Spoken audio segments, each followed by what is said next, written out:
दलित होना एक लॉ की पढ़ाई करने से और एक नेता होने से ज्यादा मुश्किल है। मुश्किल है। आपका रिलीजन क्या है?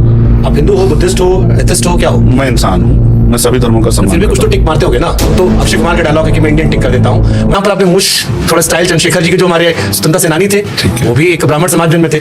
तो बहुत सारे लोग मुझसे सवाल लिख के भी भेजा लोगों ने और पूछा भी कि जब आपके परिवार में सभी कुछ हिंदू धर्म से जुड़ा हुआ है, आपका खुद का नाम या जिन लोगों से आप इंस्पायर्ड हुए, चाहे वो मुझ पे रखने का था हो या आपका नाम, वो भी नाम जो आपने छोड़ दिया, ठीक है। तो फिर चंद्रशेखर जो है वो इतना एंटी हिंदू या एंटी ब्राह्मण क्यों हो गए? दलित हिंदू होते हैं और देश संविधान से चलना चाहिए, शरीयत से नहीं। यस या नो? जय श्री राम मित्रों, इस इंटरव्यू में शुभांकर मिश्रा जी ने चंद्रशेखर रावण से ऐसे ऐसे सवाल पूछे जो कि आपके और हमारे दिमाग में हमेशा घूमते रहते हैं कि अगर ये व्यक्ति मिल जाए तो इससे सवाल हम जरूर पूछेंगे। शुभांकर मिश्रा जी ने पूछा कि आपका रिलीजन क्या है, हिंदू, मुस्लिम, सिख, बौद्ध, क्या हैं आप? अगर आप हिंदू हैं तो खुद को हिंदू बोलने में इतना कतराते क्यों हैं? आखिर आप फॉर्म भरते हैं तो उसमें कौन सा रिलीजन में टिक मारते हैं?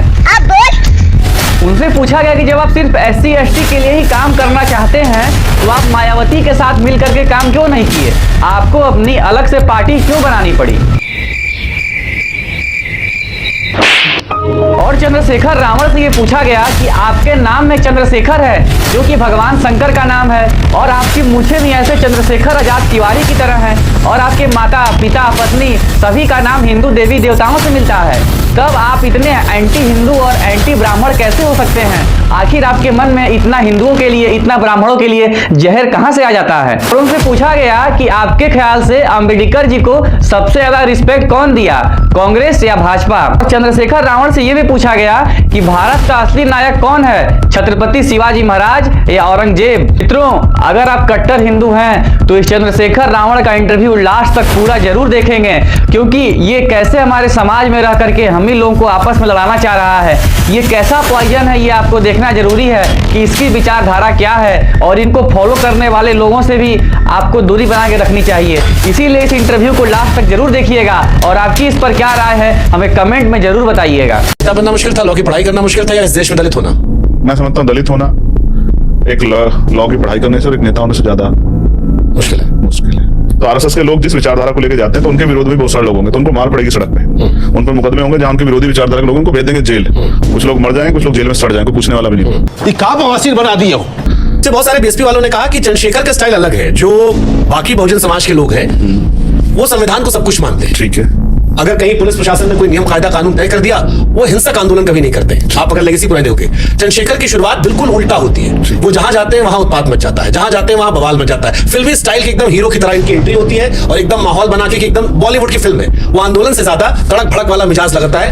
अच्छा, अब मुझे यहाँ डिफरेंसेस आते हैं। अच्छा, ये कि मकसद भले एक हो लेकिन स्टाइल बड़ा अलग है। वो गरम दल नरम दल वाला हिसाब किताब। चलो ठीक है, मुझे सब आप ये बता दो अपने शब्दों में कि मैंने कौन सा एंटी कॉन्स्टिट्यूशनल काम किया है, मैंने ऐसा क्या किया है जिसको आप कह सकते हो कि ये संविधान की मर्यादा में नहीं था? आपने रिसर्च किया होगा। अगर मैंने कुछ भी ऐसा किया है, प्रोटेस्ट करना क्या कॉन्स्टिट्यूशन राइट नहीं देता? देता है। पुलिस कहाँ कहेगी आपको कि आप प्रोटेस्ट कर लो और सरकार के खिलाफ कर लो और हम करने देंगे? तो आपके जो पीछे जितने लोग थे उनका स्टाइल आपसे जुदा क्यों हो गया? फिर कैसे हो गया? मायावती जी से लेकर काशीराम जी से लेकर बाकी सबको जो स्टाइल अच्छा, है प्रोटेस्ट ठीक है, करने का, चलो। वो आपसे इतना अलग कैसे है? चलो आप ये बताओ, आज जो बीजेपी सत्ता में है उनके एक बड़े नेता ने कहा कि हमें RSS की जरूरत नहीं है। अपनी इसी लोकसभा चुनाव से पहले कहा नहीं कहा? रहिए। उनके पूरे पीछे की लेगेसी RSS को सर माथे रखती रही। वो भी दबे स्वरों में उनके बड़े से बड़ा नेता भी RSS की बात को मानते हैं। आप मुझे ही बताओ, सोचो समय क्या है, आज का दौर क्या है? आज जनता ये चाहती है कि अगर उनके साथ कोई बात हुई है तो उनका नेता उनके बीच में आए, उनको सुने। आपका रिलीजन क्या है? आप हिंदू हो, बुद्धिस्ट हो, एथिस्ट हो, क्या हो? मैं इंसान हूँ, मैं सभी धर्मों का सम्मान फिर भी कुछ तो टिक मारते होगे ना। तो अक्षय कुमार का डायलॉग है कि मैं इंडियन टिक कर देता हूँ, बट प्रैक्टिकल लाइफ में कुछ तो लिखते होगे ना।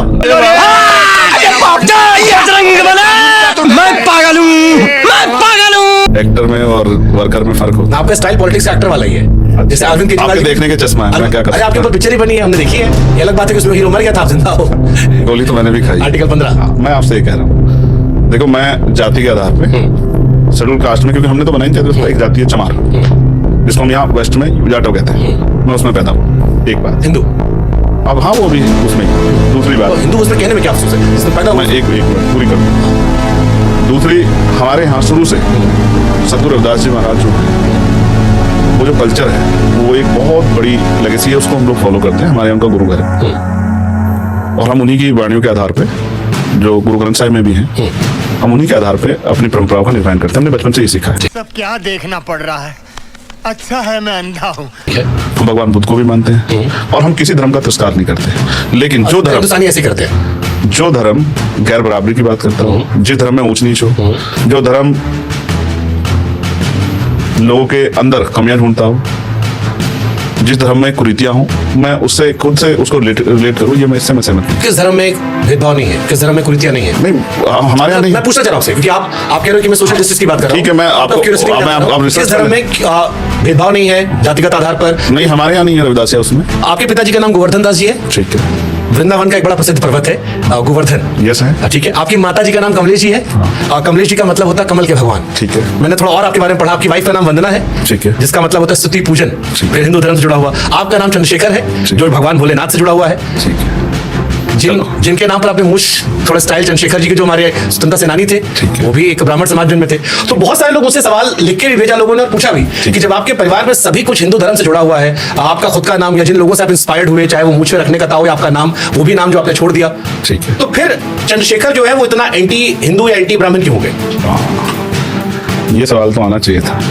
बट ये है ना, ये अच्छी रिसर्च है। देखो, माताजी, पिताजी, पत्नी जी। देखो, पिताजी, क्योंकि उस समय मेरे फादर की पैदाइश वो आजादी से लगभग पहली रही हो, और मैंने कहा कि उस समय संविधान लागू नहीं हुआ था। तो गांव में किसने किसका क्या नाम रख दिया। तो गोवर्धन पूजा वाले दिन मेरे फादर पैदा हुए। हम आज भी उनका बर्थडे उस दिन सेलिब्रेट करते हैं, इसलिए गांव के हिसाब से उन्होंने गोवर्धन नाम उनका रख दिया। ठीक है। माता जी मेरी, उनकी क्योंकि नाना नानी ने रखा होगा, उन पे मैं कोई टिप्पणी, तब तो शायद कमल भी नहीं होगा। नहीं, ये वाला कमल नहीं, हिंदू धर्म का कमल तो हमेशा से था ना। ये कमल नहीं रहा होगा बीजेपी वाला। ठीक है, अच्छी बात है। दो, तीसरा मेरी पत्नी के बारे में विपक्ष को मौका मिल जाए, कई लोग बीजेपी जोड़ते हैं आपको। ठीक है, नहीं नहीं, ऐसा देखो, कोई क्या जोड़ता है इसका ठेका लेके नहीं मैं बैठा। आप पत्नी का भी नाम, पत्नी का वो मैंने नहीं रखा, वो आपके हाथ में था भी नहीं। हाँ, रही बात, और आपका नाम जो भोले शंकर के नाम पे रखा, वो मेरे पिताजी ने रखा। और मेरे भाई का नाम पता क्या है? क्या? भगत सिंह। जबरदस्त। आप क्या कहोगे? मेरे पिताजी ने शायद क्रांतिकारी से इंस्पायर होकर हम लोगों के नाम रखे। मुझसे जो बड़े भाई उनका नाम भगत सिंह, मेरा नाम चंद्रशेखर। तो ये दो कैरेक्टर हैं जिन्होंने देश की आजादी के लिए बलिदान दिया। सही बात है। इसको आप डिनाई धर्म के आधार पर नहीं कर सकते, क्योंकि इनमें से एक कैरेक्टर ऐसा है जिसने धर्म के ऊपर बहुत सख्त टिप्पणियां जेल जाने के बाद की, जिनको हम शहीद आजम सरदार भगत सिंह कहते हैं कि मैं नास्तिक क्यों सम्मान करते हैं। आप समझते हैं ना? जी जी बिल्कुल। तो मेरे पिताजी ने क्यों रखा नाम मैंने आपको बता दिया। आप जबरदस्ती अगर, और ये जो मूंछों को काटने का स्टाइल था, ये चंद्रशेखर आजाद जी से। अब कहोगे तो मैं फिर फोन दिखाऊं, मेरे फादर इससे बड़ी मुझे रखते थे। पर आरोप लगता है कि चंद्रशेखर संभल पहुंच जाते हैं, ठीक है। हाथरस को एकदम जोर शोर से लगा लेते हैं, शाहीन बाग में एकदम चढ़ जाते हैं, जामा मस्जिद के सामने छाती चौड़ी करके एक नेता दिखता है। लेकिन जब अयोध्या में किसी दलित बेटी के साथ कुछ गलत होता है, तो एक वर्ग कहता है कि यार वो भी जात देख लेते हैं कि जो दलितों पर अत्याचार कर रहा है वो हिंदू है तो आरवास लगा दो, मुसलमान है तो, ये एक एलिगेशन आप पर आता है। थोड़े मैनर सीख लो, एथिकेट सीख लो, तमीज सीख लो और अपना काम धंधा ढूंढो कोई। ठीक है, पहले आप एक अच्छे साथी हैं। वो अगर आप कास्ट के बात करें, वो बेटी दलित समाज की नहीं थी। पहले देश के सारे अखबारों में तो यही छापा है। चेक देश के हर बड़े दोबारा से चेक करो, मैं तो ग्राउंड लेवल पे तो करता हूँ। मैं अयोध्या उसी परिवार के लिए गया, आप चेक करो, उन्हीं डेट में मैं अयोध्या में हूँ। मेरी एक सभा भी थी, मैं उसी डेट में गया, जबकि किसी और को वो सभा करनी थी। मैं खुद गया कि मैं जाऊंगा उस परिवार से मिलने के लिए। जब मैं गया, बीजेपी के बहुत सारे नेता, एक से एक बड़े नेता वहाँ बैठे हुए थे। तो उस परिवार की तरफ से जो हमारी टीम, क्योंकि ऑलरेडी मिलकर आ चुकी थी, उन्होंने कहा कि अभी उन नेताओं ने कहलवाया, वो जो महान नेता वहाँ थे, उन्होंने कहा कि भाई अभी हमें और किसी की जरूरत नहीं, आप उनको मना कर दो, वो दिखा दीजिए। अगर सही ना लगे तो इसको ऐसे हाँ, नीचे रख सकते। ठीक है। पंडित नेहरू, राजीव जी को भारत रत्न अंबेडकर जी से पहले देना सही था या गलत था? क्वेश्चन इंडिया से कभी खत्म होगा आरक्षण? जब तक सामाजिक गैर बराबरी रहेगी, जब तक लोग आर्थिक रूप से बराबर नहीं होंगे, तब तक। और वैसे बीजेपी तो खत्म करने का प्रयास कर ही रही है। ठीक है। इस देश में बच्चे दो ही अच्छे, हर जात हर धर्म को, यस या नो? अब आरएसएस के बड़े नेता कह रहे हैं कि साहब ज्यादा बच्चे पैदा कर। मैं आपका पूछ रहा हूं महाराज। मैं सोच नहीं, अच्छा मैं एक चीज इस पे, मेरी एक बात निकल के आ गई। हाँ, आप हिंदू धर्म पे चर्चा कर रहे थे, मुझे बताओ देश की टोटल आबादी क्या है? 140 करोड़ के आसपास। Very good. इस पे आपको 10 में से 10 मार्क्स। प्रतिक्रिया कमेंट में बताते रहिए। मेरे उसमें मेरा योगदान नहीं है, लेकिन अभी ठीक नहीं, आप भी उसमें इंक्लूड होते हो, मतलब आगे का योगदान नहीं है। हाँ ठीक है। इसमें मुसलमान कितने हैं? 15 से 18% होंगे शायद। ठीक है। सिख कितने? मैं डेटा लेके तो नहीं बैठा हूँ। आइडिया, चलो इतना रिसर्च करते हैं। हाँ। ओवरऑल कितने परसेंट हो गए अल्पसंख्यक जिनको कहते हैं, जिसमें मुसलमान हैं, जैन हैं, सिख हैं? तो मुसलमान इस देश में अल्पसंख्यक नहीं हो सकते। नहीं, मैंने इसलिए मैंने कहा कि इसमें मुसलमान हैं। अब ये इसमें आता है ना, इसलिए मैं आपसे कह रहा हूँ मुसलमान है, जिसमें जैन है, सिख है, बौद्ध, ईसाई है, पारसी। हाँ, टोटल कितने परसेंट होंगे? मतलब सब मिला लो, बाकी सब तो 10% तो सारा नहीं पढ़ाता होगा। मुसलमान तक मिला के हम इनको 25% काउंट करें, कर सकते हैं। तो 100 करोड़ लोग बचे अब। ये इनको आरएसएस बीजेपी के लोग हिंदू कहते हैं, इसमें तो कोई शक नहीं। इसमें अपर कास्ट भी है, इसमें आदिवासी भी है, इसमें बैकवर्ड भी है, मैं भी हूँ, ठीक है। तो जब 100 करोड़ ऑलरेडी हैं बीजेपी की भाषा के, आरएसएस की भाषा के रिगार्डिंग, तो वो खतरा उनको किससे है? और वो अगर मोहन भागवत जी सभी को हिंदू मानते हैं, तो वो क्यों कह रहे हैं कि मैं ज्यादा बच्चे पैदा करूं जब ऑलरेडी 100 करोड़ है? मोहन भागवत तो इंटरव्यू हुई नहीं था यहाँ पे। मैं एक मिनट सुन लो ना, आपने उनसे रिलेटेड मुझसे बहुत सारे सवाल पूछे। मैं ये बात इसलिए बता रहा हूँ, आरएसएस और बीजेपी सिर्फ अपर कास्ट के लोगों को हिंदू मानती है, क्योंकि जब ये लोग अपने अधिकारों के लिए बैकवर्ड और आदिवासी शेड्यूल कास्ट सड़कों पे आते हैं, तो फिर वो इनको शेड्यूल कास्ट, बैकवर्ड और आदिवासी कह के ही फिर इनको लट से पीटने का काम करते हैं। इसलिए मैं आपसे ये बता रहा था मेरे भाई कि अगर वो सबको हिंदू मानते तो जब ऑलरेडी 100 करोड़ है तो फिर ज्यादा बच्चे पैदा करने किसको कह रहे थे? इसलिए मैं आपसे कह रहा हूँ कि जनसंख्या एक बड़ा विषय है। और मैंने फिर कहा, आप कोई भी जैसे कानून है हमारे यहाँ कि भाई हेलमेट सबको लगाना है, लेकिन हम लगाते क्यों? कि जेब ना कट जाए। हमारे अंदर वो सोच नहीं डेवलप हुई कि इससे मेरी सुरक्षा होगी। इसलिए मायावती को अपना नेता मानते हैं चंद्रशेखर, यस या नो?